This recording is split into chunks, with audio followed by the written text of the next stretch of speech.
So basically, there are so many studies already quantifying how air pollution will hurt people's health. So you will become sick. When very polluted, then you get sick and you go to hospital. And even the air pollution will increase the mortality rate. So, but my argument is that's very important.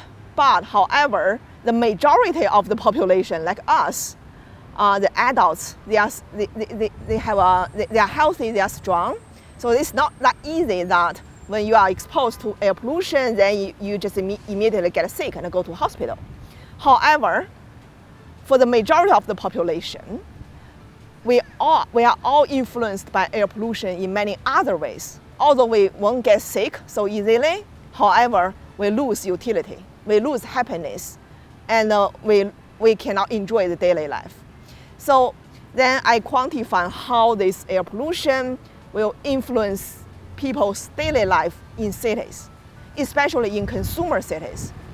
The consumer city, basically, there's literature on the consumer cities. The basic idea is for major big cities, especially like in Boston, New York, and London, and Paris, and Shanghai, Hong Kong. So those global big cities, they have already transitioned from production center, like factories, manufacturing, to consumer cities with a service industry and with a knowledge workers. So basically, that's a center of consumption, center of ideas, and center of service industries. So for those consumer cities, knowledge-based workers, they are there not just working from 9 to 5, but they really want to enjoy the social life. They are there to socialize, to interact with friends. That basically, the new idea will come out from those social interactions. So then you understand that in a consumer city, people really value the opportunity to go out, to go to restaurants, to go to bars, to go to coffee shops, to chat, to interact with each other, and to talk. Then they have new ideas, they have new knowledge. So, however, when they're so polluted, then of course you can still stay at home. You protect yourself against the pollution. You stay at home. You do online shopping, you order delivery, and you can still have the food, you can still have the products delivered to your doorstep. However, you forego those opportunities that you go out to face to interact with people. So then we say it's a loss of the value of consumer cities.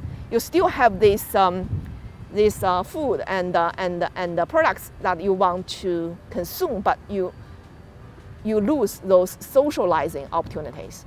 We use Yelp data, and also the Chinese Yelp data to quantify how many people went there, and people also don't want to go to the shopping malls, shopping areas, and we also see people don't want to go to the green parks, so they just forego those leisure activities. So that's basically we call it social cost of air pollution.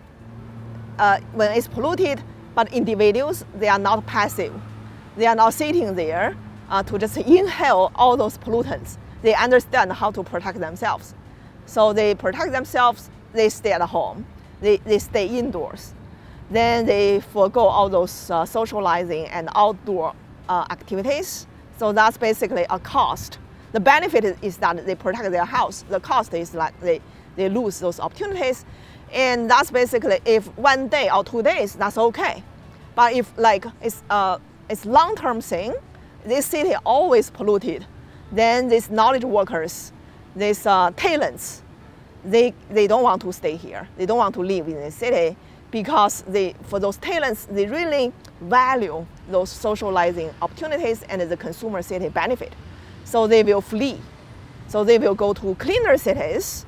So that's why I also argue air pollution will lead the brain drain for a city. If a city is so polluted, so then you will lose this, all those talented, high-skilled people, then will lead to this brain drain problem.